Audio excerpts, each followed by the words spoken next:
is Sherry Ann, and I'm in the beautiful city of Montego Bay, Jamaica, and I'll be chatting up with some of the lovely people of this beautiful city. Later, I'll be exploring the Rastafarian community, but first, let us journey over to St. Elizabeth, where we found one of Jamaica's greatest treasures.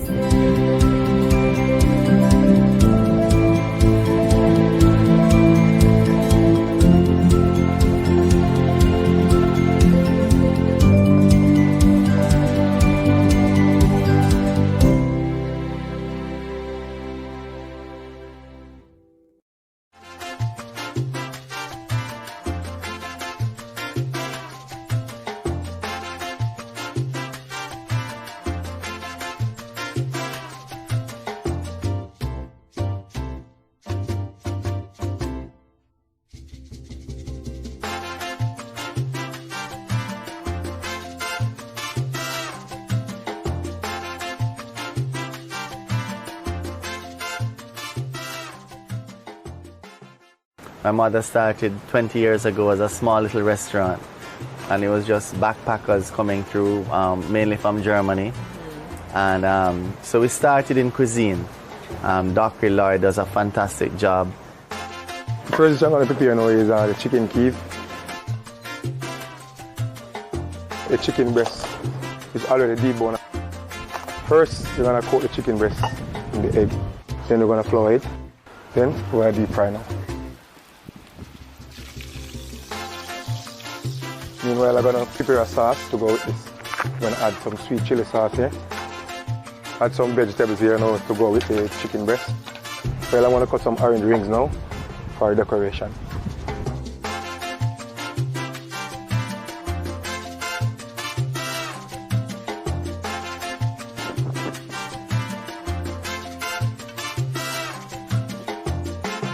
Dish now we're going to plate now is our pan-fried snapper with the oyster scallion ginger sauce.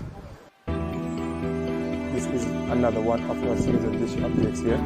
Our couscous steamed callaloo with grilled tofu, grilled vegetables. So this dish is our jerk steak kebab. This is one of our bomber. This is our steak kebab here. It's served with our broccoli mash and some salted vegetables. So on the main property here, we have 30 rooms. My mother's an artist, so the rooms are very unique and very original in their design. So you have bottles in the wall and mosaics and fretwork.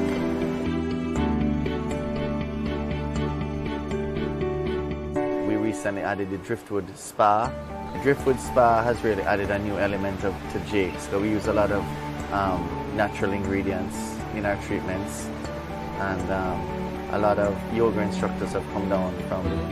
We built a yoga deck, and there are a lot of people who come and do yoga retreats. So there you have it, Jake's Hotel, a beautiful hidden paradise located in Treasure Beach, St. Elizabeth. Visit them online at www.jakeshotel.com.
It's important to know who you are, because if you don't know who you are, you won't be able to relate to others and, interact with them. With knowing who you are, you're comfortable in your skin, you can show the confidence and for me, that's how I would interpret it.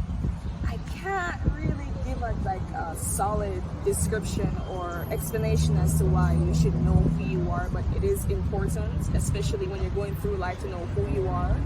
You don't want to create a facade that only others believe, but you don't believe yourself.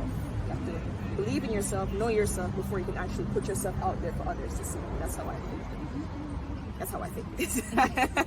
I don't have any better explanation for that, but that's how I think it. It is important for you to know who you are as an individual, because when you know yourself, it doesn't matter what someone might say about you on the outside, you will be motivated. They normally say self-praise is no recommendation, but to be honest, if I can motivate myself, it will give me the courage to, go for it, achieve, rise to any occasion, regardless of what persons around me might say or think. So knowing yourself inside out is beautiful, and I think persons should take the time, relax, and just try to figure themselves out, stand in the mirror and say, hey, I'm beautiful, I can do this, I want to be this, and you work towards achieving that. It's important to know who you are because your life depends on it. On this earth, we have a finite period. If you do not know who you are and you get to define that, then the journey will take you wherever the wind blows. It's important because you must define your life. What would be your mark here? Everyone has a mark to make, small, large. It is equally as important. Never forget that you get to define that, and in order to make this journey worthwhile, you've got to know who you are. It's all about life, and the Father God bring you come here, and we have to love and respect each other, and we don't know some more love and thing, and we have to enjoy life and for the moment and thing, and respect and and be loving and him with it. So I just saw the things that I heard. I just respect in every way and every moment. So respect. If you don't know who you are, I don't know, it's kind of weird. Nobody will know. No name, no address, nothing. How people don't know who you are or yourself? It's normal.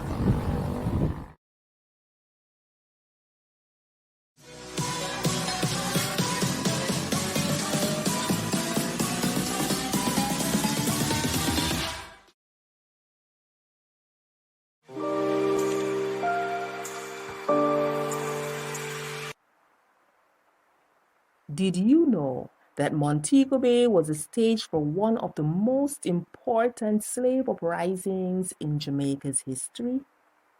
This was the Baptist Rebellion, led by S.H.A.P.E. Did you also know that the rebellion was the last of its kind in Jamaica, where slaves revolted against colonizers and demanded their freedom? After much bloodshed and setting plantations ablaze, the uprising ended in 1832, and S.H.A.P.E. was hanged as an example to the other freedom fighters. S.H.A.P.E., a Montego Bay resident, was declared a national hero, and the S.H.A.P.E. Square in the city of Montego Bay was named in his honor. And you know better than nobody. A man is just a man. And you know more than me. I mean no more than you. And you know better than me. I mean no better than you. And you know more than me. I mean no more than you. Life are the greatest G, he got the glory. He got the glory. Come in no hype on people, cause that no meeting. I sink and board house me used to live in. Nights without dinner feel like it's a sin. Used to broke like buckle, now I win, man I win. God give me a talent, I sing me a sing. You shift and pile football are your thing. You a do the right thing and your bread you a win. Who no like you, artist you fi sing. You know more than me, I mean no more than you. And you know better than me, I mean no better than you. So bad, so bad. So bad, so bad, so bad, so bad, so bad. It's very tasty. Bad, so bad, so bad, so bad, so bad, so bad, so bad.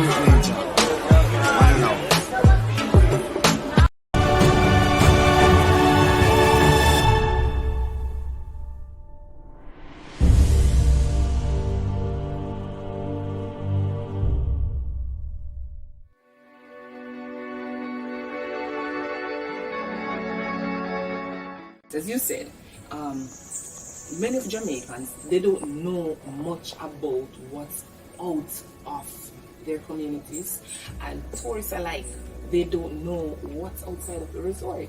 So what we're doing, we're going all over, not just Jamaica, but we want to take it to different places, and we want to just explore cultures. We want to, it's a cultural exchange. We explore your culture and we share our culture as well. So it's a cultural exchange, and we're starting right here in Mon. What sets you apart from every other lifestyle?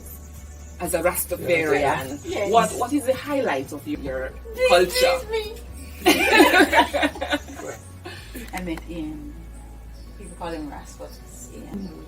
I met Ian in 1977. And based on the experiences that I had from our culture, where it was the parents, the winners' family era, where my mom had gone to England, my father was white and had no time for his children. Everybody just wanted to have a brown skin baby, so he just went and had the babies all over the place. So I had my own emotional issues and felt like an outcast. And the Rastafarian community was where I found peace as a teenager. And one of the things that drew me to the Rastafarian in the 1970s was their mantra and what they spoke about and what they still stand for today. Peace and love, living at one with nature. That was as simple as that.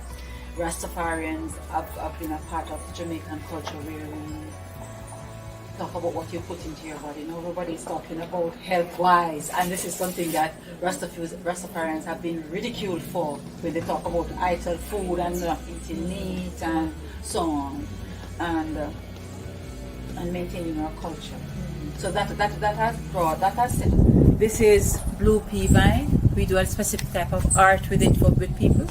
When children are here, even groups, we pick the flowers and use the flowers themselves to color. Not pencils, not crayon, just the flower. So, and that is in itself is a therapy of relaxing. This is Scolia Ciceo Victor girl, or Joseph Scott.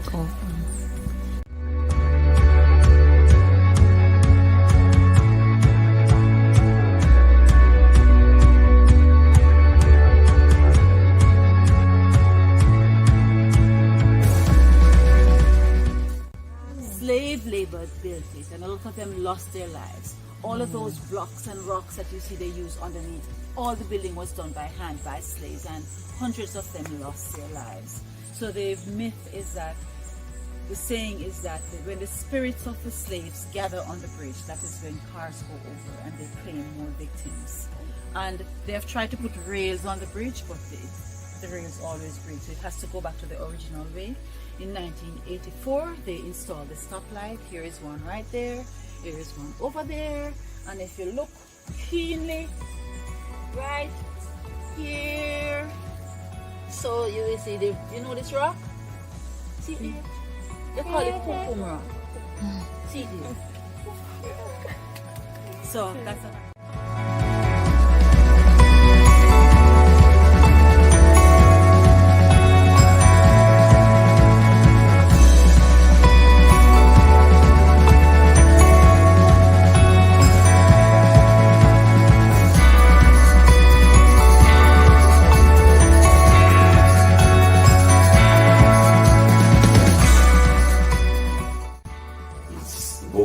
at the gate there.